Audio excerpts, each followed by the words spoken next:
You're listening to the My Simplified Life podcast, and this is episode number 139.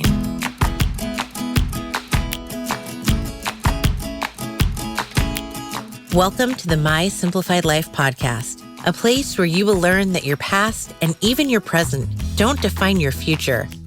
Regardless of what stage of life you're in, I want you to feel inspired and encouraged to pursue your dreams, simplify your life, and start taking action today.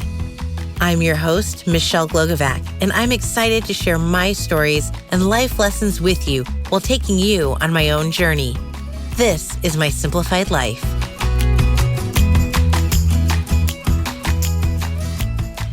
Hey, friends, welcome back to another episode. I'm your host, Michelle Glogovac. I am so excited to bring you today's guest, Merle R Saferstein. Merle is one of my clients whose book is being released today. It's called Living and Leaving My Legacy, Volume 1. Yes, friends, that means that a Volume 2 is coming out next. It is a compilation of her journal entries over the span of decades. Merle covers everything from her marriage of 50 years to Daryl, to being a mother of 2 children, to her career, to what it was like to become a Holocaust educator and what those stories look like. She's truly what I call a woman who was ahead of her time and continues to be ahead of her time.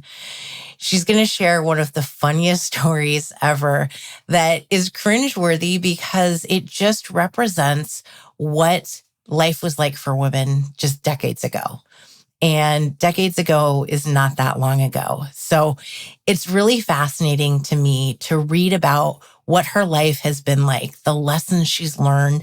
And I was able to relate to so much of it. I loved reading her entries, and they told the story of her life, and they continue to.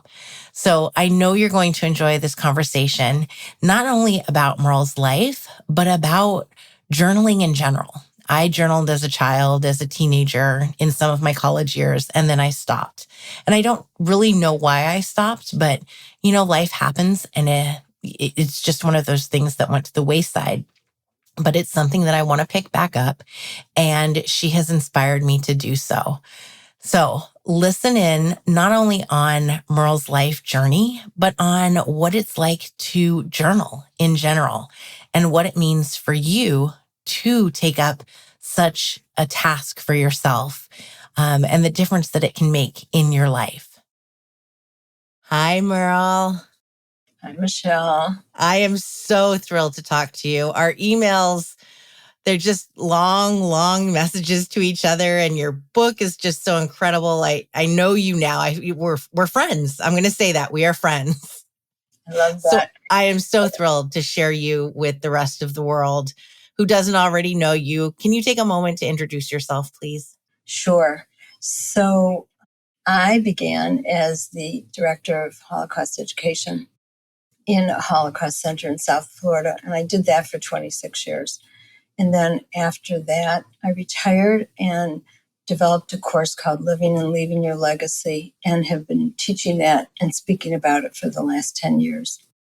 And it's all about journaling. And I love that your book, which is launching this week, we're recording this early, but once this hits the airwaves, it will be launched into the world, is a compilation of all of your journals, which is just absolutely mind-boggling.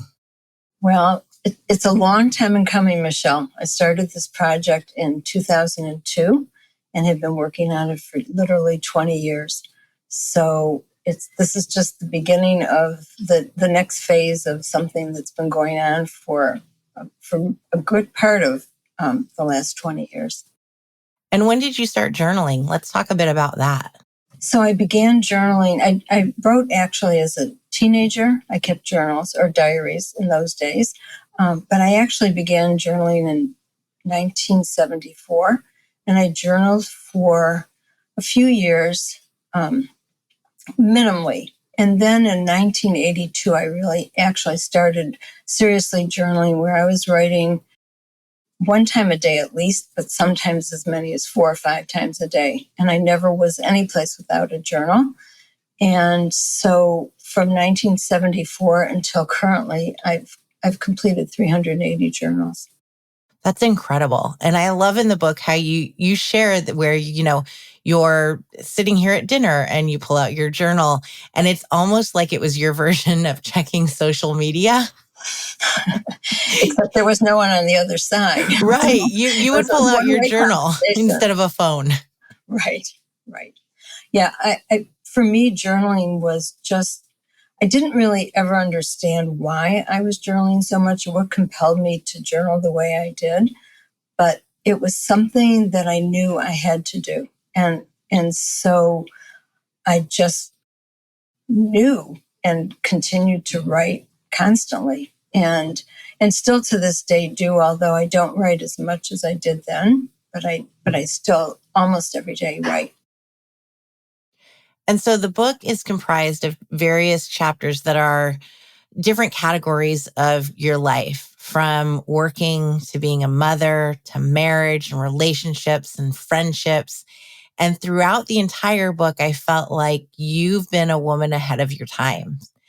And it was so relatable. Even today, as you and I were talking about Roe v. Wade before we recorded, you had all of these opinions and thoughts before it was technically like okay to talk about them out loud. Right. So that began, I got married in 1967 and I married my high school sweetheart. So we had been dating for 5.5 years before we got married. And what ended up happening was in the very beginning, so in the mid 60s, when I got married, it was you do what your husband tells you to do. And I ended up wanting to get my ears pierced. I'll just tell you this story. I like this story. That really changed the way things were for me. So I wanted to get my ears pierced, and my husband felt that pierced ears were barbaric. That was something his family decided. I have no idea why. And so he kept saying no. And then I became more insistent that I really wanted to. And our first year of marriage, I had gained 25 pounds. And he said to me, if you lose 25 pounds, you can get your ears pierced. And that's all I needed was to hear that. Of course, I immediately went on a diet. I was teaching school at the time. I remember the day that I weighed 107, which meant that at one point I had weighed 132. Oh, no. Yeah, and I'm short. And so I went into my principal's office because in those days we did not have our own phones. And I asked him if I could use his phone. And I called my doctor because we didn't have Claire's to get our ears pierced in those days either. I made an appointment, went in, got my ears pierced, came home, and basically said to my husband, that's the last time you will tell me what to do. And actually, in many ways, it is the last time he has. And that's when I realized that women needed to stand up and speak for themselves and take care of their own business and not let someone else control it. So in talking about that, this issue with Roe versus Wade is really upsetting because I feel like we're going back in time and Yes. It's hard to understand. Yeah, I've been saying that since last night, that we've just turned back the clock and we're erasing all of the hard work that other people did before us. And it's just mind-boggling to me. I don't understand it. It frustrates me. It angers me. It saddens me because, it's other women also who are allowing this to happen, who think it's okay, and I think that even in your example of your husband saying, you can't get your ears pierced, there are still women out there who think that's okay. Right. In I think the early 70s, Mary Bell Morgan wrote a book and talked about how important it was to make sure you have makeup on, get dressed, greet your husband at the door with his slippers, make dinner, be that dutiful wife. And I remember reading that book and it was just, I was incensed. I could hardly believe it. But also around the same time, the Equal Rights Amendment was up for passage and didn't pass. And I kept hearing about these women who thought it was okay to not pass this. And These are things that personally I just can't understand. I can't either. And I don't think that we ever will be able to understand it because that's not who we are and that's not how we think, you know? Right, right. But let's get back to your book because there's so many parts that we could fill up like episode after episode just talking about volume 1. And let's hit a bit about your career because you said you were an educator, you had all these experiences. I love how you share what your salary was. I'm like, oh, bless her heart. Yeah, really. And then you kind of fell into this career that is so rewarding and amazing and just fits you so perfectly. So can you take everybody a bit on that journey of what your career started out as and how it ended up? Sure.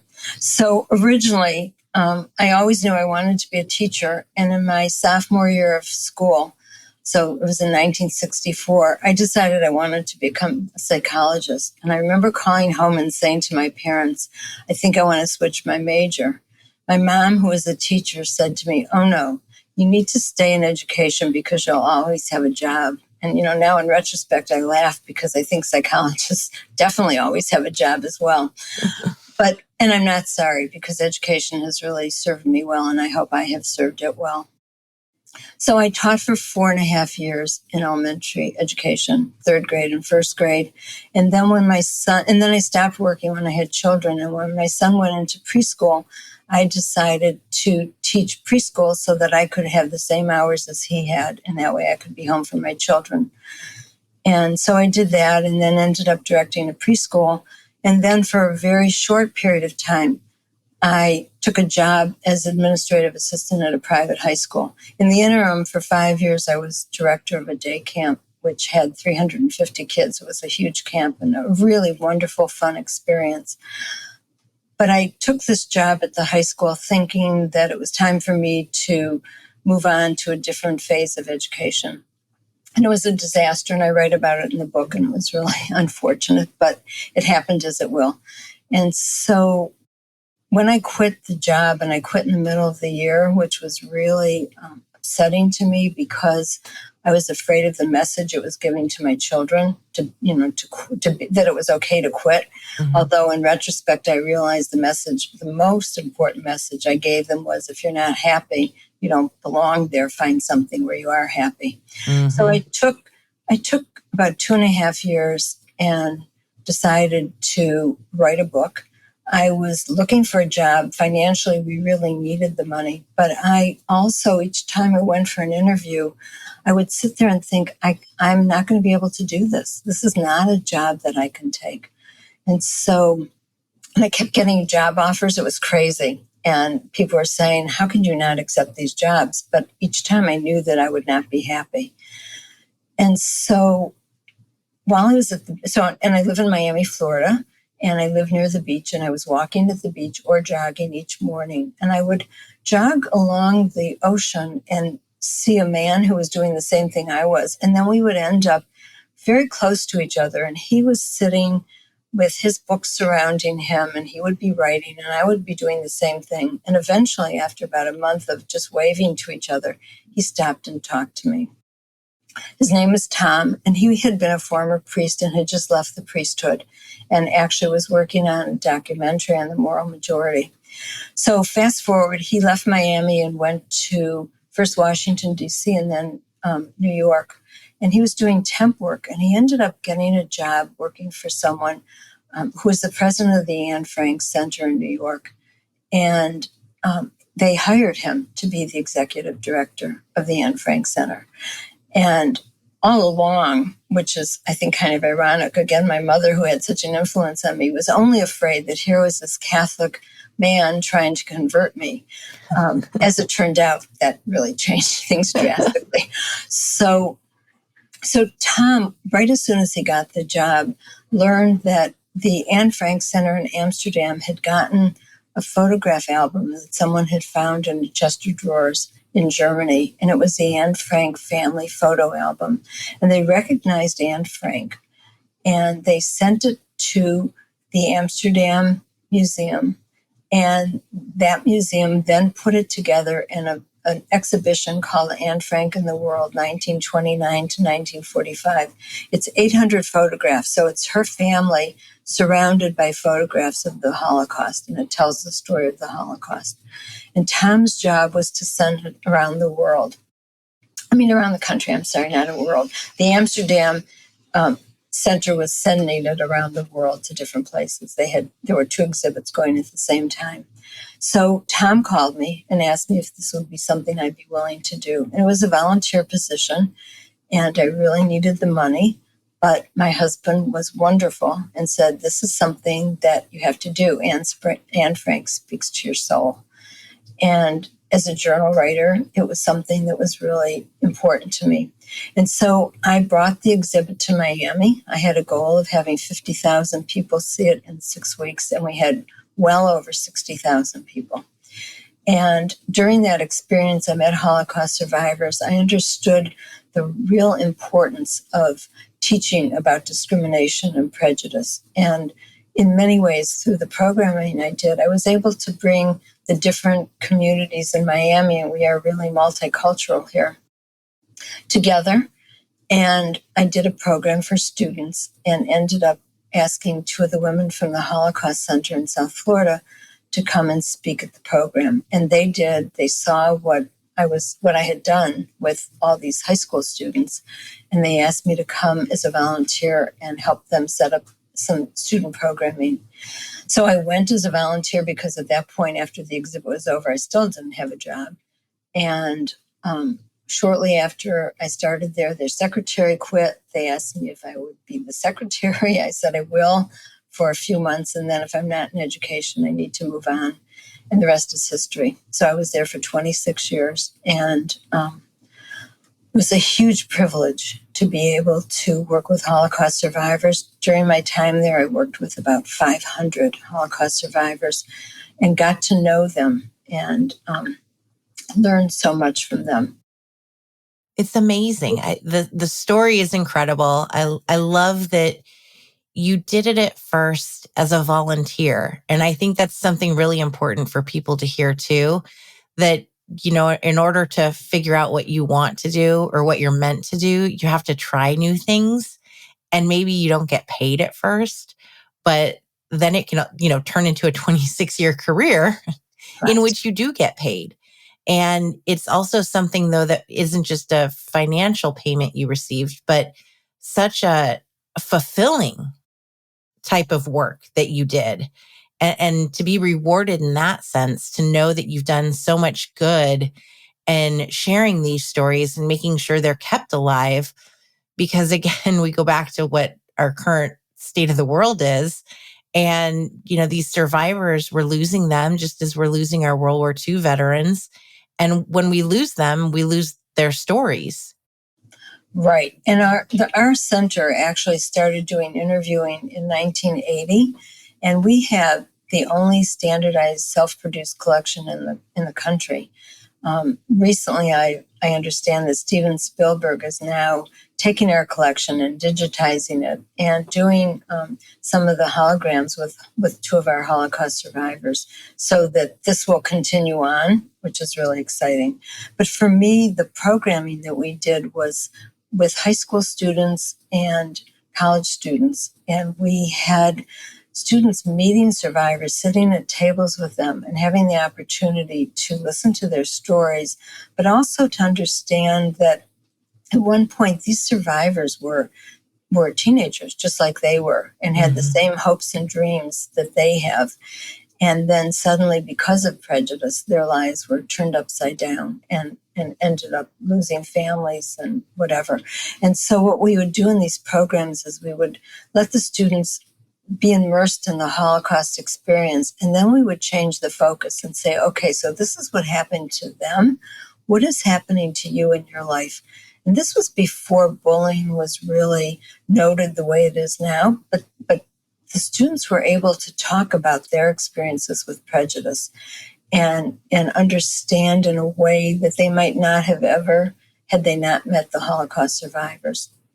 We also had a yearly annual contest, writing contest, and a visual arts contest.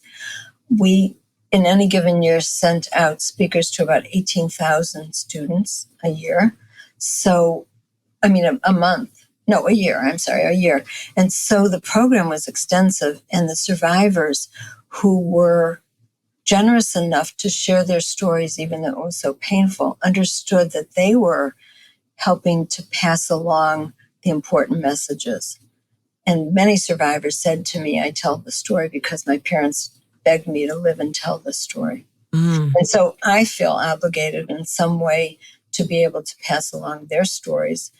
In volume 2 of my book, I have about 30 different vignettes of Holocaust stories, different experiences that they had, people that I knew well.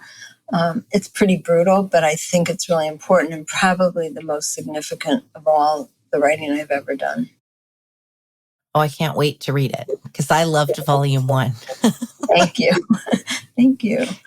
And one of the other great parts of your story is how you took months and went and lived on the beach by yourself. Because I know that for me, that's a fantasy. And I'm sure that for many others out there listening, that sounds like a fantasy dream come true. To be able to be in a beach, in a hotel by yourself for months, you wrote your book, your journals, you were going through them, you took your walks on the beach, and your family was totally okay with it. And they survived. Well, they did survive. They did really well. My daughter was already out of the house. She'd graduated college, and my son was in college, but it was during the summertime. What happened, what really planted the seed for me was many, many years ago. I read the book, A Gift from the Sea by Merle R, and she had taken 2 weeks and gone off to the beach. And when I read it so long ago, the fantasy of that just kind of was planted in my mind and thought someday I want to do that. And it all happened because one of my friends for my 50th birthday said, you know what, I want to give you a week at the beach. And so that just kind of evolved into 3 months. My husband was tremendously generous in letting me do that. I stayed in a place that only had 5 units. So it was really very small. And I was right on the ocean. And at the time, it was the first time I ever went back and read my journals. And I read about 60 journals and wrote a book called A Necklace of Pearls from them. What I realize in retrospect is that I just wrote the fluff of my life and did not write any of the tough stuff because I was not at that point willing to put it out there. And so I put it aside. I had an agent. It never got published. And it's literally in my drawer. But I knew that someday I was going to go back and read them. And when I went back, I looked at what I had done from those volumes, from the first 60 volumes, and realized that I really needed to start and go back to the beginning and read them because I had left out so much of the really important stuff that I think people might relate to. So I spent those 3 months, and the other 4 units were filled with men who were roofers from South Carolina.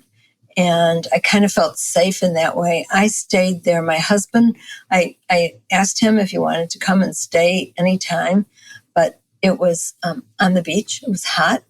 Although there were breezes, he wanted air conditioning, and the actual deal was I could have the place for a much lesser amount if I didn't have air conditioning.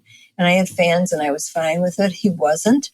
And actually, the truth is that was fine with me because I really had the time. So he would come and have dinner with me a few times a week. And once a week, I would go home, drop off journals, get changes of clothes for the week, and then go back to the beach and stay there. So, and I did work through that time. But I have no idea what I accomplished at work because I was really at the beach emotionally, mentally. And it was an experience of a lifetime, really. It's so therapeutic sounding. And oh my God, it was wonderful. I need to do it. I do. So if I have to wait until 50, then I've got 9 years to plan. Okay. Yeah, I guess I'm really fortunate because I have a husband who's so supportive of whatever I do. I mean, that's really from where we came to where we are. It's pretty incredible. And he goes along with whatever I want. And I just so appreciate that. Not everyone is as fortunate. Well, I think you also set the ground rules when you got your ears pierced. I did. I did. So the whole journaling process, you obviously are teaching classes on this and workshops. And how do people get into it to a spot that they can write down pieces like you have, and that it really reflects? I think that maybe there's some out there who think like the Dear Diary, right. Today was an awful day and I ate eggs for breakfast, versus the way that you write. How do you guide people through that process of starting to journal? Okay, so first I just want to come clean and say that some of my earlier journals have a lot of what you described in it. I used to write how far I ran, how much I ate, what I weighed. But diaries are more of just a recording of one's life, where journaling is a deeper process. And so basically there are people who write, who need a prompt. And then there are people who can just sit down and write. I do not need a prompt. I never have. How I help people is by encouraging them to understand the benefits of journaling. And there are so many, health-wise. It's been known that people who journal recover from illnesses faster. Psychologically, it's therapeutic. So basically, if someone is really stuck and doesn't know where to start, I might say, start with this prompt. Right now, or I'm feeling, or something that just is very open-ended, but just can just put you in the present, in the moment. So in my book, what I've done is at the end of each chapter, I have written several journal prompts that people can actually write on. So what I'm hoping, and I think that this is important, there are two things about this book that I'm hoping I will accomplish by having written it. One is to encourage people to journal, and the other is to help people understand that by reading my life, which is my life as it is, what I really want is for them to reflect on their own life. And so the journal prompts in each chapter help people look at their own lives and what they're thinking about the particular subjects that I've written about. And then I leave 2 blank pages for people to actually journal. So that's after each chapter. The very first chapter is called The Journey of Journaling, and it talks about my history of journaling. And I think that it gives enough information. For example, there is a list of the benefits of journaling. And there are different ways and ideas of what I've put into my journals. I had a friend who was in analysis for 4 years, and I was reading my journals. It took me 14 years to go through these journals to just get the basic material to put in the book. And my friend said to me, you're doing in your journals what I'm doing with a therapist, with an analyst. And the only difference is I'm paying a lot of money and you're not. So hopefully you're going to make money off of it. Maybe, we'll see. So the journaling process is really crucial to who I am. And if people can understand, so after the first chapter, I have prompts for people who have never journaled, people who journal, and then people who, it doesn't matter whether you journal or not, just general prompts to just get people started. So that might be a way, if someone is interested in journaling after reading the first chapter and writing these prompts, that might be a way to get started. And the other thing is, Michelle, I am always available for anyone who wants encouragement or guidance in terms of journaling, because it's that important to me. I believe that it makes a huge difference in our lives. And I have to add that once you read the book, I find myself, I'll be driving in the car, something will happen during the day, and I'm like, oh, that would be something that Merle would write about in her journal. Right. You start to think in that way of, oh, I should probably write this down, or I could write my comeback for that in the journal, but I won't say it out loud. You get in people's heads in the book. At least you did for me. Wow.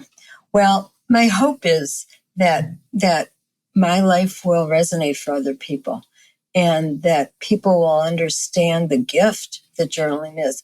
And I have had people throughout this entire process say to me, I only wish that I had journaled. You have all this information. And people in my life will call me and say, can you go back in your journals and tell me when we did such and such? But the truth is that I really do believe this, that it is never too late to start. So people say, oh, I only wish I had. And I'm like, well, start today, because you have that. And another thing that I encourage is parents to journal about their children's experiences. When my grandchildren were born, on the day each girl was born, I started a journal that I've written strictly for them. And so those are gifts, they're gifts that we can give to other people. But above all, and I feel this way about the legacy work in general, while we think we're leaving a gift to someone else, the real gift is doing it for ourselves. And inevitably in my classes, people always say, I thought I wrote my ethical will and I thought it was for someone else, but doing it was a huge gift to myself, because it helps us to reflect on our lives and what's important to us, what matters, our life lessons, our values and beliefs. And those are the kinds of things that I think lead to a meaningful life. I love that. That's beautiful. Thank you. As I look over at my bookshelf and I see there's empty journals there, I'm like, yeah, maybe today's the day we bring it out and, start writing in there. And another thing that you mentioned in the first journaling chapter is that you love beautiful journals. You have a certain pen that you use. I shared that I love writing with blue ink, so that's what I write with. But I think that those are also important things to consider, because you should be happy as you're journaling. And I feel like these little pieces of, whether we call it beauty or, an indulgence of, I'm going to get a fabric covered, notepad or whatever it is, that should be considered too. And it's important that you love what you're writing in. Absolutely. Absolutely. And I actually have a few fountain pens now that I write with. And I early on was writing with peacock blue ink. That was my color. Now I write only with black ink. I'm not sure why, but that's what I do. I'm very particular about the kinds of journals I write in, mostly about the line spacing. I think that's really important for me. People give me gifts all the time of journals because they know I journal. And so often those are the things that I re-gift to others because I know what makes me happy when I journal. Michelle, I wanted to say one thing. When you talk about your bookshelf and you have empty journals, when I received the first copy of my book back, it's huge. It's really big. It's an 8x10 book, and it's almost an inch thick. And seeing it in that size and realizing the value, the amount of information and the amount of writing that I did just in that it really blew me away.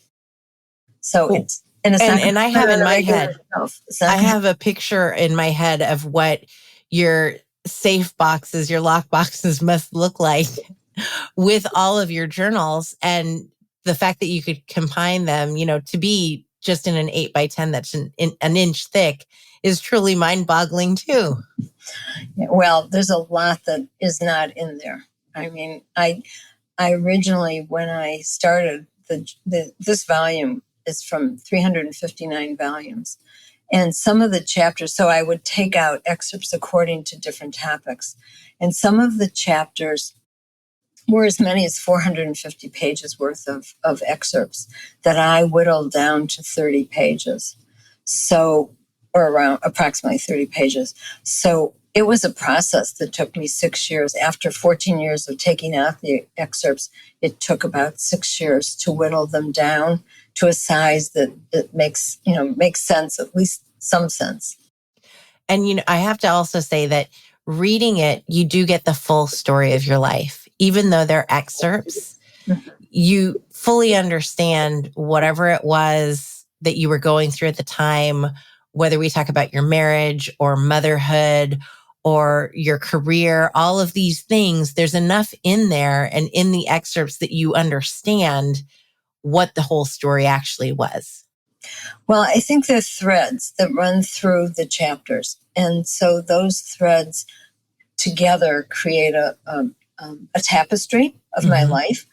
I think that sometimes people, some of the early readers had said to me, I think you need to explain this, you need more detail. And I'm like, I put in what I was comfortable with. And sometimes in one chapter I might mention something, but like you said, you see it in another chapter. So it just it all kind of interweaves together in some way. Yeah. I love it. I can't wait for everyone to read it. And I'm really excited for volume 2 to come out. Thank you. Thank you. Can you share with everyone where they can find the book and buy it? Yes. The book will be on Amazon. And the title is Living and Leaving My Legacy, Volume 1. Also on my website, you can click on there and you can order the book that way. And we'll have all of the links in the show notes on the website. Thank you so much for sharing of yourself, not just today, but in your book, and just showing the whole world what living a real, truly fulfilling life that has impact is like. Thank you, Michelle. Thank you. It was really a wonderful opportunity to be here and to get to know you as I have. I'm very grateful. Thank you. Thank you. I love talking to Merle. She and I have such incredible email exchanges. And when we get to chatting, we could go on for hours, seriously. There's so much that we can share and so much that we have in common. So it's always such a pleasure to get to talk to her. I hope that you go out and read her book. And I hope that she encourages you to start journaling yourself, to leave your legacy to your children, to your family, and to yourself, because you more than deserve this.